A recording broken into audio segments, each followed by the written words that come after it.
Hi Libra, welcome to May, and it begins pretty intense because we're working towards the full moon on the 3rd. And the full moon between Taurus and Scorpio has this deep intensity, and Jupiter's involved with it. So it's going to expand all this intense passion, emotion. And even though you may be looking to keep an even keel and peace, anything that has not been working out right or in harmony with significant people in your life, you can feel a power play happening over the full moon on the 2nd and the 3rd. And it's important to keep your balance. It's important to keep your center and realize that what someone else wants might not be what you want, and what you want might not be what they want, etc., etc. So this sense of finding balance is really important, but it begs the larger picture of, am I with the people I need to be with? Whether it's a lover, whether it's a friend, whether it's a business partner, am I in sync? Am I in harmony with the people that are right for me, that where I feel good around them?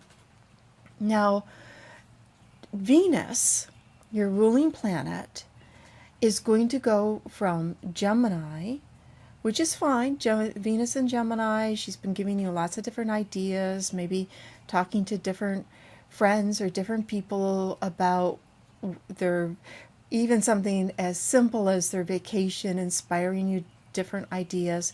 But when she slips into Cancer on the 7th, there will be an urge or a nudge from the universe that where an inner question can come up is, do I feel comfortable where I'm working? Do I feel comfortable? Do I feel safe in the environment where I work?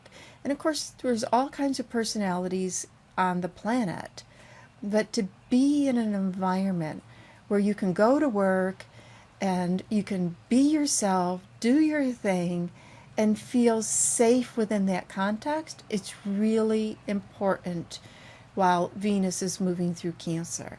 And if you're in an environment where you can't be yourself, where you always feel you have to be on guard, then some thoughts are going to start to creep in about what you can do. Do you change your attitude or do you change your job? Not that I see any major job change immediately. That can be when another shift happens. But the idea of it, and it also can be about bringing harmony and a sense of connectedness and comfort to the workspace where you are, whether it is as a symbolic gesture of bringing a plant to work, to make it comfortable and homey.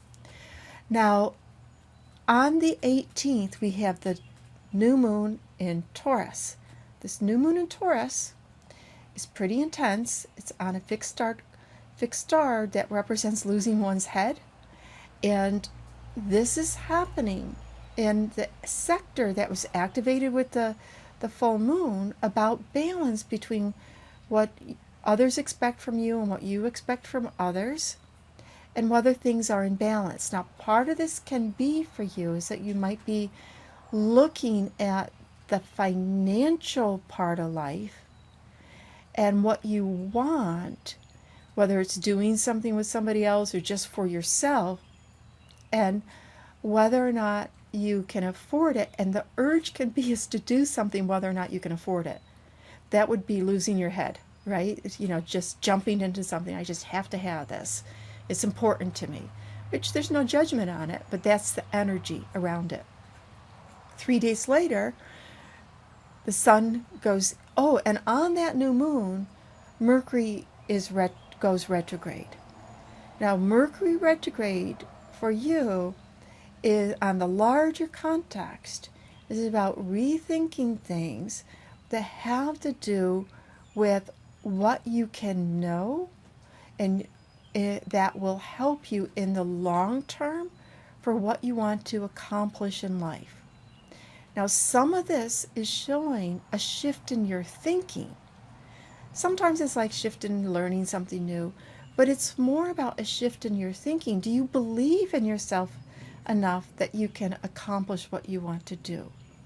What beliefs are helping you and what beliefs are not helping you so much? So that's part of this shift that is happening with the Mercury retrograde. Now, when the sun goes into Gemini on the 21st, that time frame can be also support you in bringing in the right mindset. So if anything is out of place, whether relationships, whether finances, whether, anything that you feel is not in the ideal of what you envision for your life, this energy coming in around the 21st is saying, well, learn something new. Think about it in a different way. Shift the perspective. We finish May, the last week in May, there is a lot of very strong what's called Neptune energy. And Neptune can create a certain amount of confusion. So this first 3 weeks is like all these new ideas and relationship, a little bit of drama and passion in relationship. Are things in balance in my life all over? Are things harmonious? And then you could be thinking about, well, maybe here and maybe not here. Then the last week can be, it's like, well, what am I going to do about it? And with the confusion energy, it can be, it's like, oh, I don't know what to do about it. But don't worry about having to have the answers, about being in the possibilities. So a lot of it is about just examining things and being in the possibility of what could happen and waiting for another shift to occur while you're examining, well, it might be this, it could be this, it could be that. Just open yourself up to possibilities. The time frame for you where there's some pretty strong energy to be able to do something that you want, that's important for you, is May 28th and 29th.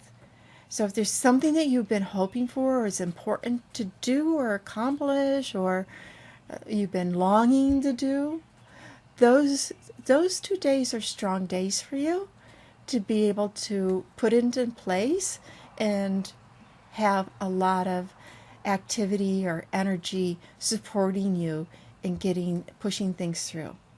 Thanks so much, Libra, and thanks for your support by being a subscriber.